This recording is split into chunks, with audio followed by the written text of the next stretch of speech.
Meus queridos amigos, boa noite. Com muita alegria que retornamos a casa e rogamos a Jesus o amparo, a proteção indispensáveis no sentido de nos orientar o pensamento, as ideias, para que possamos tirar o máximo proveito desses minutos que aqui passarmos juntos, recordando-lhes as lições à luz da doutrina espírita. O tema da noite vai girar em torno do bom ânimo. E para nos orientar o pensamento e a reflexão, o texto base, eu fui buscar no Evangelho segundo João, no capítulo 16, verso 33, aquele trecho em que Jesus fala aos seus discípulos, aos seus seguidores.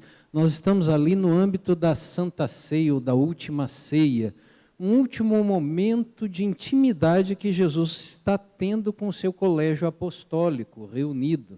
Está ali passando, a partir do capítulo 14, João vai detalhar detidamente aquela reunião em que Jesus aproveita para passar as últimas instruções, os últimos ensinamentos e preparar o espírito daquelas pessoas, daqueles homens que ele mesmo escolhera para a difícil missão de implementar o reino dos céus na terra, de começar a implementação do reino dos céus na terra.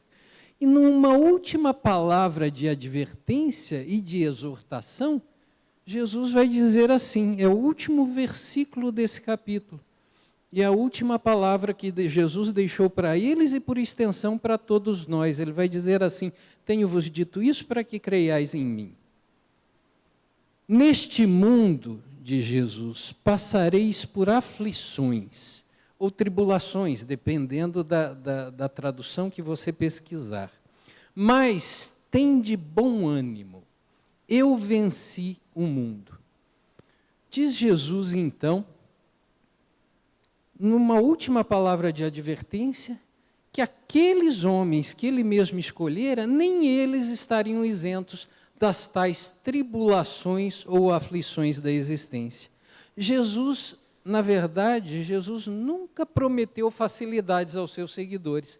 Em momento algum dos evangelhos, você vai encontrar uma passagem parecida com Jesus falando coisas do tipo, vamos que vamos, vem que é fácil, vamos que é mal. Ao contrário, Jesus sempre ressaltou as dificuldades daqueles que o quisessem seguir. Se a gente buscar lá em Lucas 9, 57, 58, o jovem que se aproxima dele com disposição de segui-lo, falando, mestre, a ti seguirei onde quer que tu fores, Jesus o adverte também, as raposas têm seus covis e as aves dos céus seus ninhos, mas o filho do homem não tem onde reclinar a cabeça. E por que seria assim, deveriam estar perguntando vocês, Paulo, por que nesse mundo nós temos que passar pelas tais tribulações ou aflições da existência? Quem melhor esquematiza, quem melhor nos clarifica essa ideia é justamente Allan Kardec. Quando no capítulo 3 do Evangelho segundo o Espiritismo, tratando de outro tema, a pluralidade dos mundos habitados, um outro princípio básico da doutrina espírita, Allan Kardec vai desenvolver a ideia de mundo-escola, a partir de uma reflexão. Ele vai dizer assim, que o processo evolutivo, o progresso, não é uma prerrogativa do indivíduo de per si. Enquanto nós progredimos individualmente, progridem também as coletividades, as instituições. Você progride individualmente e no seu entorno, a sua família melhora, o seu bairro melhora, a cidade onde você mora progride, o país onde você nasceu melhora e o mundo que você habita. E ali ele vai desenvolver a ideia de 5 mundos tipo, ou de 5 padrões de mundo, destinados a abrigar o espírito imortal dentro do seu grau evolutivo médio. E ali ele vai dispor a respeito dos mundos primitivos, aqueles destinados às primeiras experiências da alma na fase humana, os mundos de expiação e provas, ou de provas e expiações, que são aqueles em que na natureza moral média do seu habitante prevalece o mal sobre o bem. Vai falar dos mundos de regeneração, que são aqueles mundos intermediários em que os espíritos, na literal definição do Evangelho segundo o Espiritismo, aqueles espíritos que ainda têm o que expiar aurem novas forças, que vão ser sucedidos pelos mundos felizes, aqueles em que a polaridade bem e mal se inverteu a favor do bem, e culminando com os mundos divinos, celestes ou divinos, moradas dos espíritos depurados. E aí ele definirá o nosso mundo, o nosso planeta, o nosso mundo escola é um planeta de expiações e provas, ou seja, as dores provacionais que nos aprimoram o espírito e os sofrimentos expiatórios que nos retificam a conduta são matérias constantes nesta vida, nesta escola. Por isso, neste mundo passaremos por tribulações. Você quer dizer com isso, Paulo, que nós sofremos porque moramos ou vivemos no mundo de expiação e provas? Não. Paradoxalmente, não é isso que a gente quer dizer. Ao contrário, sempre que eu escuto alguém ou conversamos com alguém a respeito das dores e os sofrimentos humanos na perspectiva espírita, e é invocada a situação de mundo de provas e expiações, eu lembro de uma deliciosa discussão que havia lá em casa entre papai e vovó. Papai tornou-se espírita na juventude. Vovó sempre foi católica, adorava a igreja, os ritos, a missa, e vovô foi criado para ser pastor protestante. Quando vovô morreu, desencarnou, né? Papai tentou aproximar a vovó da doutrina espírita. E ele falava uma coisa muito assim, marcante, que me marcou muito. Ele falava, vamos, mamãe, vamos lá para o centro espírita, porque a doutrina espírita explica muitas coisas que o catolicismo não explica. Ao que vovó respondia, é verdade, meu filho, explicar explica, mas não justifica.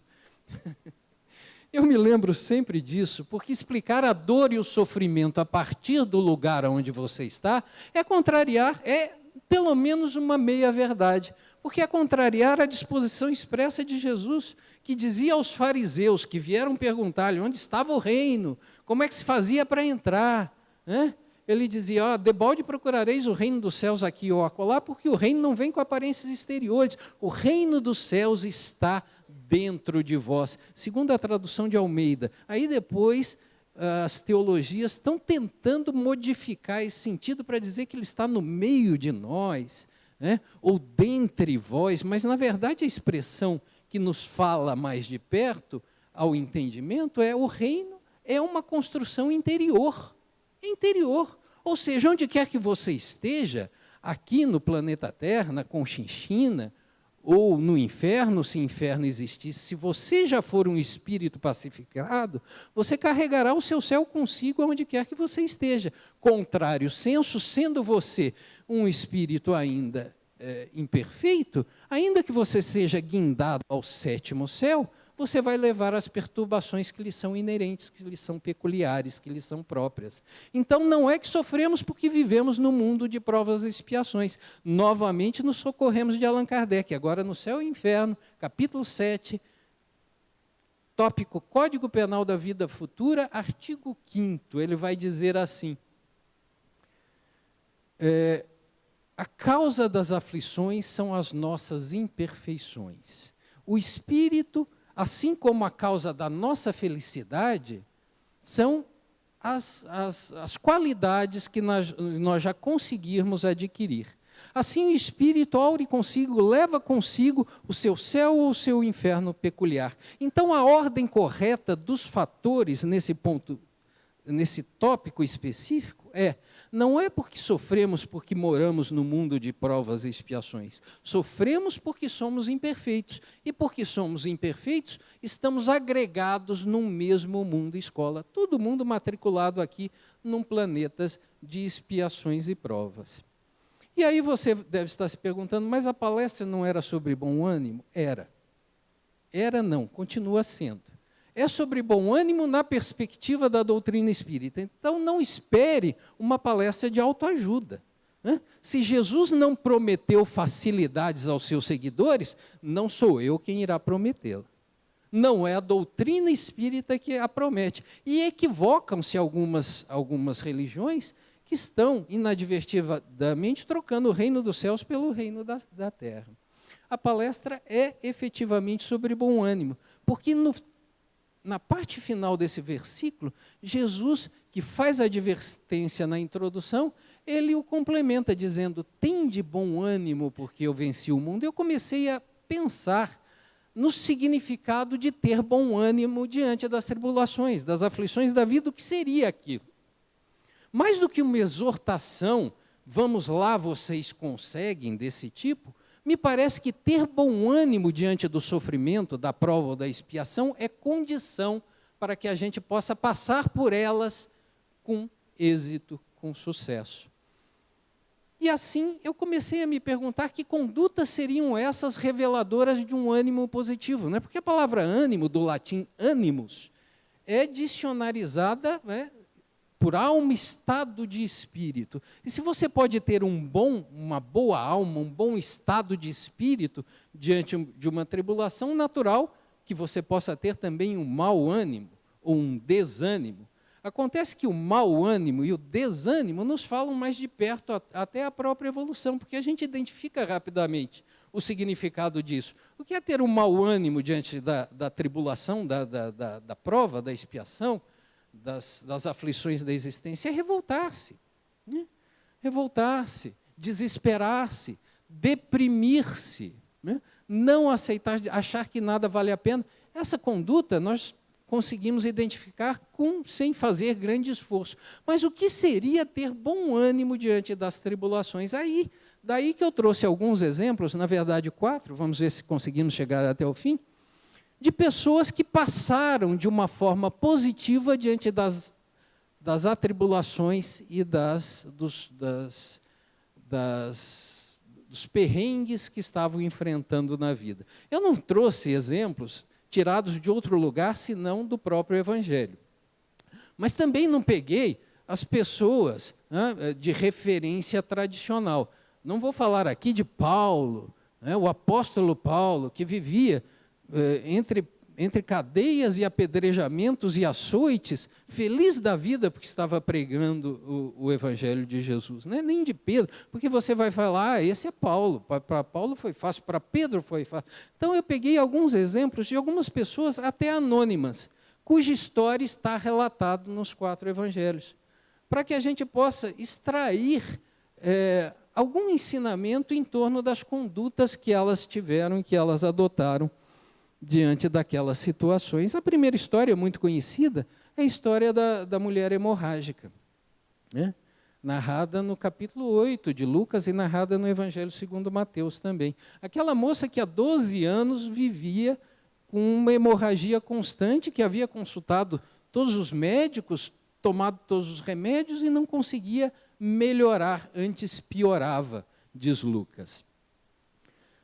Os evangelistas que narram a história dessa mulher já colocam na cena ali com Jesus, né? Ela vai, toca-lhe a túnica, e miraculosamente, e aqui eu preciso fazer um parênteses para dizer que eu vou aqui falar de milagres, mas o enfoque não está no evento em si, o enfoque está na conduta da pessoa. Porque uma vez eu fiz essa palestra numa casa co-irmã, e falei sobre ela, enfocando o comportamento das pessoas. E ao final da reunião, o companheiro dirigente da casa subiu na tribuna e falou: mas o Espiritismo não acredita em milagres? Né? O Espiritismo não acredita em milagres como derrogação da lei natural, né? Kardec explica isso detidamente no livro A Gênese, que tem como subtítulo os milagres e a predição segundo o Espiritismo. Mas o milagre pode ser entendido como um fato extraordinário, cuja tecnologia ou mecanismos nós ainda não dominamos com precisão.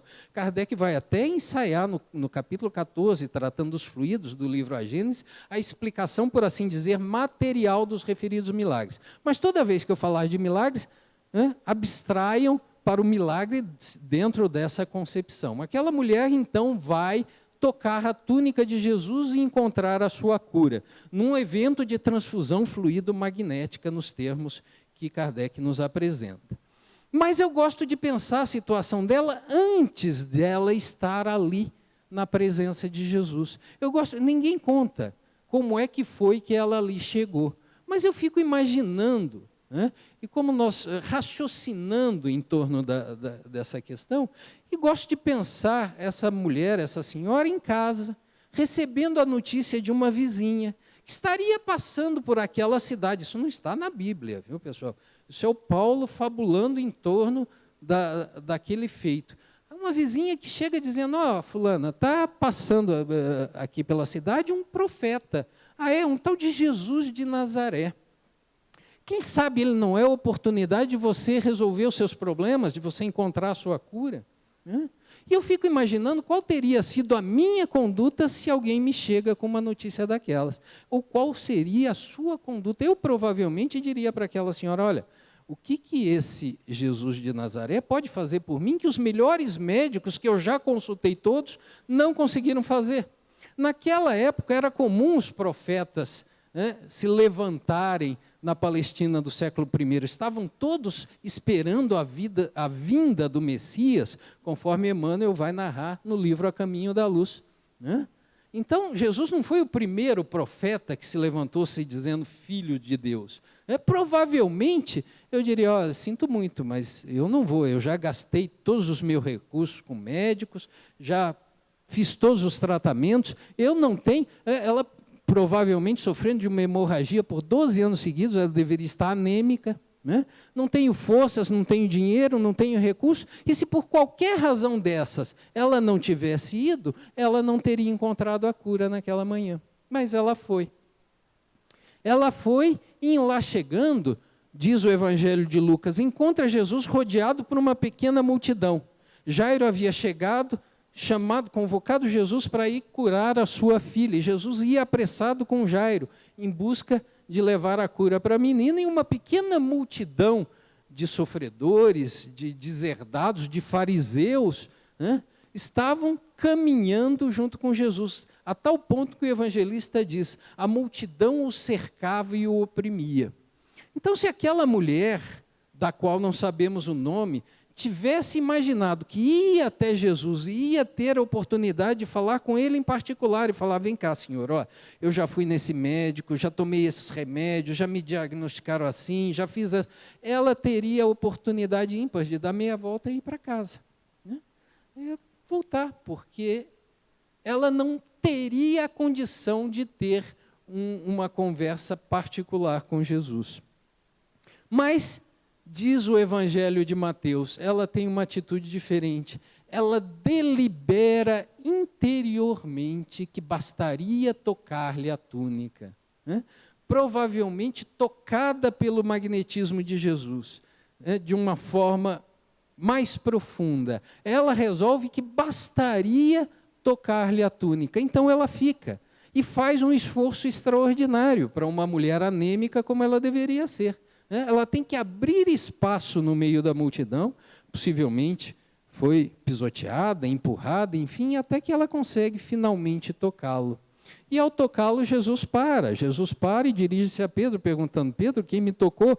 Pedro, naquela espontaneidade que lhe era peculiar, diz, mas como assim, mestre, quem te tocou? A multidão te aperta e te oprime, você me pergunta quem me tocou? Não, Pedro, alguém me tocou de uma maneira especial, porque eu senti que de mim saiu uma virtude, a tal da transfusão fluido-magnética de que Kardec nos fala em A Gênese, e também no capítulo 14 do Evangelho segundo o Espiritismo. Aí a mulher se apresenta, e tem a oportunidade de ouvir dele, filha, tem bom ânimo, a tua fé te salvou, a tua fé te curou. E aí nós encontramos o primeiro ingrediente do bom ânimo, que é a tal da fé. A fé. E eu fico me perguntando, e lhes perguntando, que fé seria essa? A fé simplesmente do acreditar de que aquele momento ela poderia resolver a sua situação, do credere do latim, né? Porque o fides não tem verbalização no português, a fé de crer teria sido simplesmente esta fé? Não me parece. Me parece que a fé que a cura é a fé de uma vida inteira em que ela busca por todos os meios e de todas as formas a solução do seu problema. É a fé que a fez sair de casa naquela manhã sem nenhuma garantia de que iria obter um resultado e pelo menos tentar mais uma vez. Essa a fé que a curou. Kardec vai fazer uma análise esplêndida desse evento na segunda parte do livro A Gênese. E ele vai dizer uma coisa extraordinária, ele vai dizer que todo o movimento da cura daquela mulher partiu da vontade dela. Diz Kardec, Jesus não a conhecia. Jesus estava indo com Jairo em busca da filha. Jesus não estava pensando nela. Tanto é que quando ele é tocado, ele para e pergunta a Pedro quem me tocou. Então, todo o processo de cura daquela mulher partiu da iniciativa dela, da vontade dela. Jesus, a fonte de todo o bem, de todo o amor, de toda a saúde, de tudo de bom, que estava ali disponível a todos. Mas somente ela deliberou que aquilo deliberou intimamente que aquilo poderia ser uma oportunidade de cura e aprofundou a questão. Kardec vai dizer que a fé, ela funciona às vezes como mola propulsora, aquela que nos impulsiona em busca do resultado, que nos faz sair de casa numa noite relativamente fresca como essa e vir até a casa espírita em busca do nosso equilíbrio, do nosso reequilíbrio, né? A fé que nos impulsiona para frente, mas tem também a fé na função de bomba aspergente ou aspirante, aquela que nos coloca em posição de receber os recursos. Todos os recursos estavam lá naquele momento, como todos os recursos estão aqui nesse momento, mas nem sempre nós conseguimos aproveitar.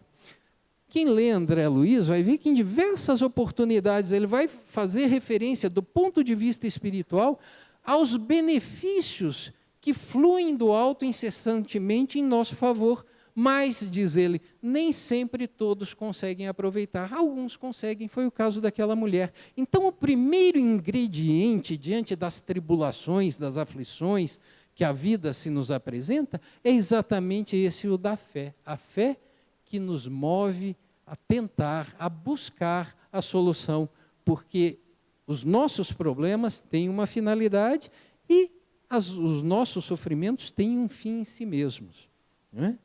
Tem uma razão de ser. O segundo elemento, não muito longe, não muito diferente dessa passagem da hemorroíça, nós vamos encontrar no Evangelho de Marcos, no capítulo 2, quando ele nos fala da cura do paralítico em Cafarnaum. Né? Cafarnaum foi onde Jesus se abrigou, na casa de Pedro, depois que ele foi expulso de Nazaré, porque lá, ao se apresentar como o Filho de Deus, descreram dele, falaram, como Filho de Deus? Ele é filho de José, o carpinteiro, não é? Sua mãe é Maria? Seus filhos, seus irmãos estão aqui, caminham conosco? Como Filho de Deus? Então, diz Mateus, numa passagem extraordinária, ali Jesus não pôde operar grandes milagres. Concepção espírita, hein? Grandes milagres por causa da pouca fé dos indivíduos que ali estavam. Então Jesus se refugia na casa de Pedro, em Cafarnaum. E ali ele se encontrava na casa e, como sempre, uma multidão em torno. Pedro tinha família, Pedro era casado, tinha sogra, né? E tinha os discípulos, e tinha os curiosos, e tinha os fariseus, que sempre os chegavam. E esse moço chega carregado por 4 pessoas. Não sabemos quem são. 4 pessoas numa maca. Novamente, a situação é similar à da mulher hemorrágica. Também gosto de pensar na figura desse indivíduo antes dele ir ter com Jesus. Né? Quando nós vamos, quer dizer, ser paralítico é, por definição, sofrer de paralisia. Paralisia dos órgãos físicos, né? Impossibilidade de locomoção, né? Impossibilidade de movimentos, mas tem também a paralisia da alma, né? A paralisia do ânimo, a paralisia da vontade. Aquele moço sofria somente da primeira paralisia, a paralisia física, porque a primeira questão que já seria impeditiva, se fosse eu, ou talvez se fôssemos você, seria a questão de ir até Jesus, né? Naquela época não havia ônibus, não havia ambulâncias, não havia táxis, né? Não havia carros, então ele precisava ser carregado até lá.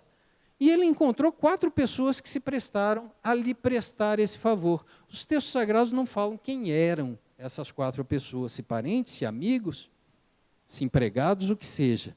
Mas eu fico imaginando se não está aí um ingrediente do bom ânimo na hora das tribulações. Como é que você está construindo as suas relações afetivas? Para que, se fosse o caso de você precisar arrumar 4 pessoas para lhe prestar um favor, será que você teria essas 4 pessoas? Será que você estaria cercado dessa solicitude afetiva? Porque, veja só, o cara precisava ser carregado. Eu não sei vocês, mas eu seguramente teria dificuldade de arrumar essas 4 pessoas. Papai e mamãe já desencarnaram. Vânia, minha esposa, está aqui, seria uma sem dúvida nenhuma. Né? Meus filhos estão todos em São Paulo. O Abilinho eu não sei se veio. A Lilian está lá. A Lilian já falou que eu posso contar com ela. Mas, enfim, né? Você precisaria contar com 4 pessoas para lhe prestar um favor. Ele arruma. E esses 4 indivíduos o levam até lá. E lá chegando, a situação não era simples. Aliás, era complexa, como era com a hemorrágica. Jesus estava dentro da casa e nem na porta eles conseguiam chegar. Seria mais do que motivo, ou motivo mais do que suficiente, para que eles dessem meia volta e falassem, hoje não dá, não é? Ele fala, vamos para casa. Voltamos amanhã, quem sabe outro dia. E se ele tivesse feito isso e dado meia volta, ele também não teria encontrado a sua cura naquela tarde, naquele entardecer. No entanto, ele aventou uma solução inusitada. Ele falou, não, espera aí, vocês vão me subir pelo telhado, me amarrem na maca, destelhem a casa no ponto em que Jesus está e me desçam pendurado por uma corda.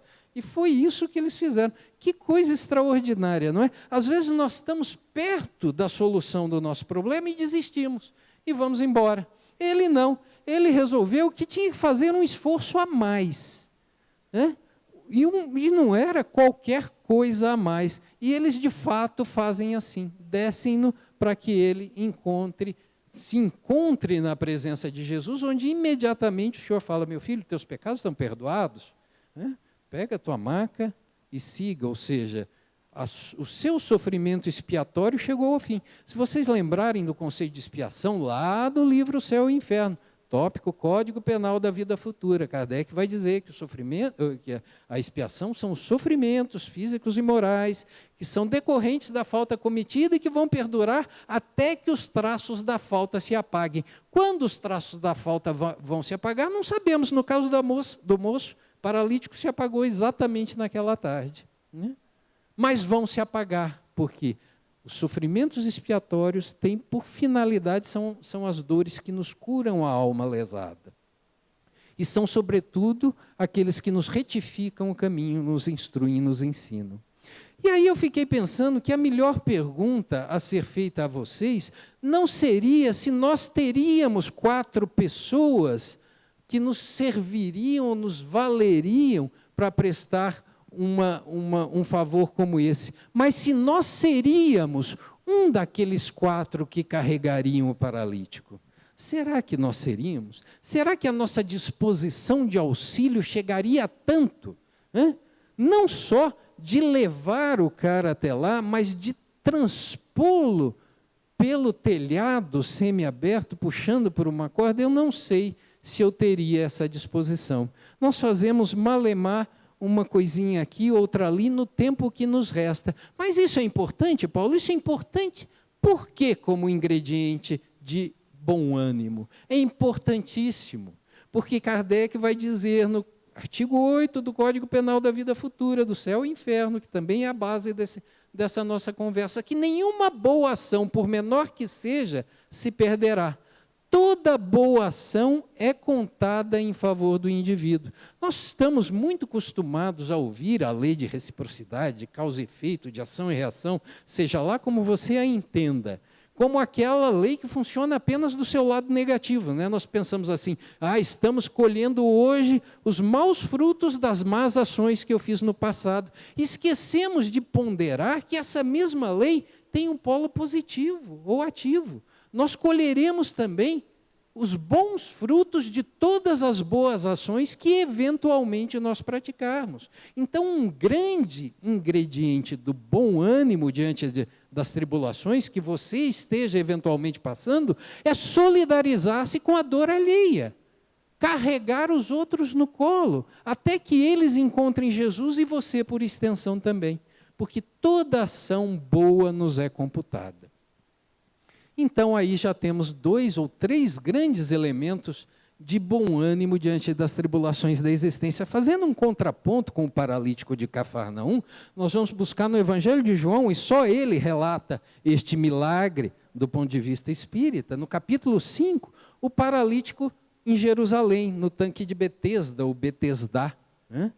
João diz que Jesus estava ali, em Jerusalém, e vai até esse tanque, que era uma espécie de uma piscina, um tanque, enfim, cercado por 5 pavimentos, onde os doentes, os cegos, os coxos, os mancos, os paralíticos, iam e ficavam em torno, porque havia uma lenda entre os judeus, que de tempos em tempos um anjo descia do céu e ministrava ali, naquele tanque, uma medicação. E ao ministrar a medicação, ele agitava a água para misturar o remédio na água. E diz a lenda que o primeiro doente, o primeiro enfermo que entrasse ali no tanque, depois que a água fosse agitada, ficaria curado, seja qual for o mal que ele sofresse. Essa era a história. E Jesus está passando por ali. E nota um paralítico que havia 38 anos ia àquele local e estava ali deitado, à beira, à margem do tanque. Esse milagre, né, esse fato extraordinário tem como uma das suas prerrogativas mais importantes, ou das suas características mais importantes, foi que ele inverte um pouco a lógica dos outros. Esse é um dos únicos, se não o único, em que a iniciativa da cura parte de Jesus. O padrão era que Jesus deixasse a iniciativa para os seus interlocutores. Todos que obtiveram algum benefício vão até Jesus diretamente ou por intermédio de alguém, solicitar-lhe o feito. Este não. Jesus toma a iniciativa de interrogar o indivíduo e pergunta para ele: fulano, eu imagino que meio divertido até com a situação, não em tom de repreensão, fulano, você quer mesmo ser curado?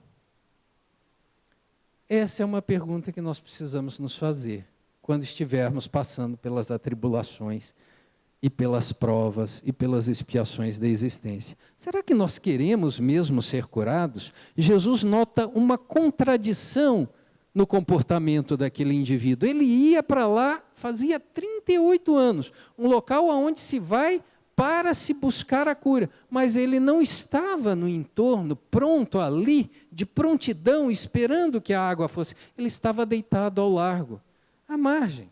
E Jesus acerta o alvo, porque a resposta do moço é revelador do seu estado interior. O moço não fala: claro, Senhor, eu quero ser curado. Evidente que sim.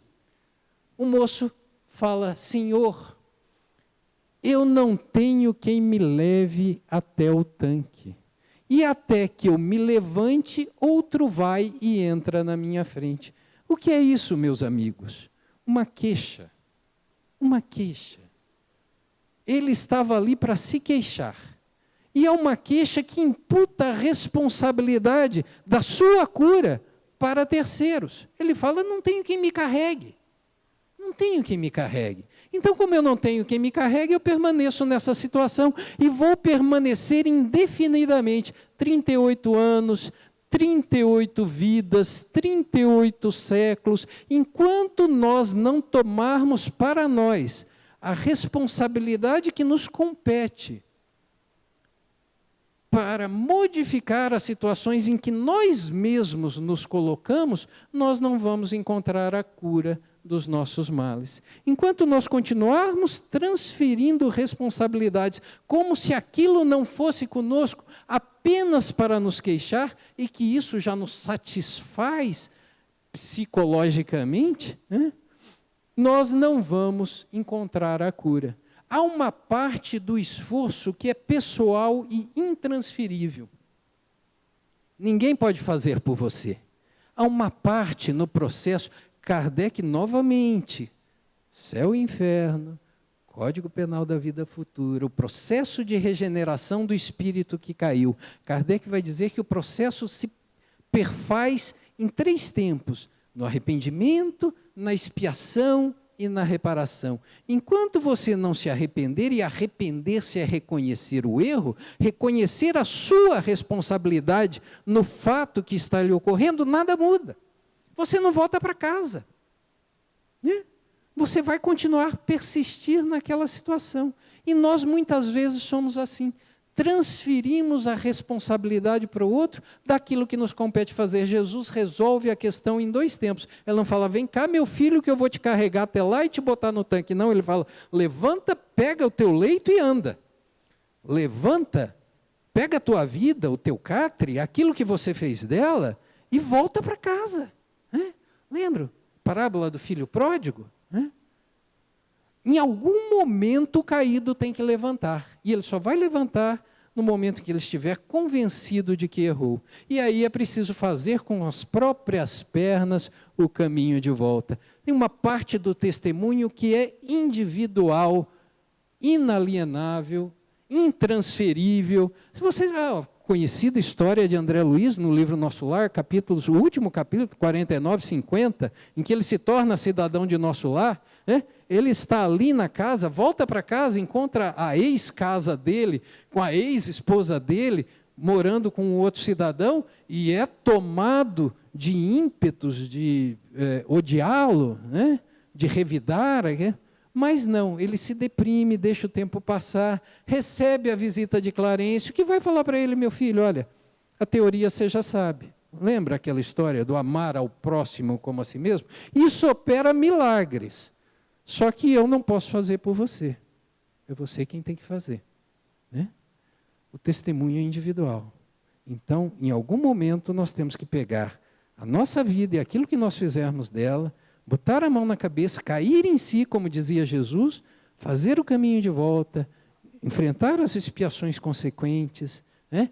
E reparar, fazer o bem onde tivermos feito o mal, na definição de Allan Kardec. Por fim, para terminar, um último exemplo de bom ânimo, nós vamos encontrar no cego Bartimeu, o único que tem um nome, na verdade um nome de família. Bartimeu é filho de Timeu, assim como Simão Bar-Jonas é filho de Jonas. Não havia um nome patronímico à época, né? As pessoas o sobrenome, né, o prenome na realidade, as pessoas eram reconhecidas pela tarefa que exerciam, pela filiação que tinham, né, ou pelo local em que viviam. Então, Bartimeu, o cego Bartimeu é o cego filho de Timeu, que esmolava à beira da estrada de Jericó, onde Jesus estava passando a caminho de Jerusalém e do Calvário, depois de ter ressuscitado Lázaro e visitado as suas irmãs Marta e Maria. E o cego Bartimeu, até por não ter a visão, tinha a audição mais aguçada, ouve um alarido diferente, pergunta para o seu companheiro, o que está acontecendo? Está acontecendo o que está passando aqui, Jesus de Nazaré, um profeta extraordinário. Jesus, aquele que ressuscitou Lázaro, é aquele mesmo. Olha só que interessante, o que se você teria feito no lugar de Bartimeu? Eu não sei, eu teria ficado quietinho, esperando que aquela multidão fosse embora, para que a minha vida voltasse ao normal. E se Bartimeu tivesse agido assim, ele também não teria voltado a enxergar naquele momento. Bartimeu, na sua impossibilidade, ele pensou cá consigo, a única coisa que eu posso fazer é chamar a atenção, é clamar, é gritar, e ele clamou e gritou bem alto, Jesus, Jesus de Nazaré, filho de Davi, tem misericórdia, tem piedade de mim. E assim que ele começou a gritar, a multidão começou a ralhar com ele. Não sei o que Bartimeu ouviu da multidão, mas seguramente não foram elogios. Ele deve ter ouvido, fica quieto, cego. Agora, imagina que Jesus vai prestar atenção em você. Quem é você para merecer a atenção dos... Jesus prestou, não só ouviu, como parou, não só parou, como chamou o cego, e não só chamou Bartimeu, e perguntou para ele, o que queres que eu te faça? E Bartimeu, diferente do cego do paralítico de Jerusalém, tinha a resposta na ponta da língua, Senhor, que eu veja. E imediatamente restituiu-lhe a visão. O que nós aprendemos com Bartimeu, além da lição da coragem, a coragem de se expor, de expor as suas fraquezas, de enfrentar a multidão, como Emmanuel lembra nos seus comentários, a multidão se incomoda quando você se encontra com Jesus. além da lição da coragem, é a lição do clamor. Hoje Jesus não está acessível pela estrada de Jericó, mas Jesus está acessível a uma prece, né? Jesus está presente, como disse a mensagem aqui, passou aqui antes de começarmos a falar. Jesus disse que estaria presente onde quer que 2 ou mais estivessem reunidos em seu nome. Então Jesus está aqui, através dos seus emissários, acessível a um seu clamor sentido, a uma sua prece sincera. A lição que Bartimeu nos traz é a lição da oração, né?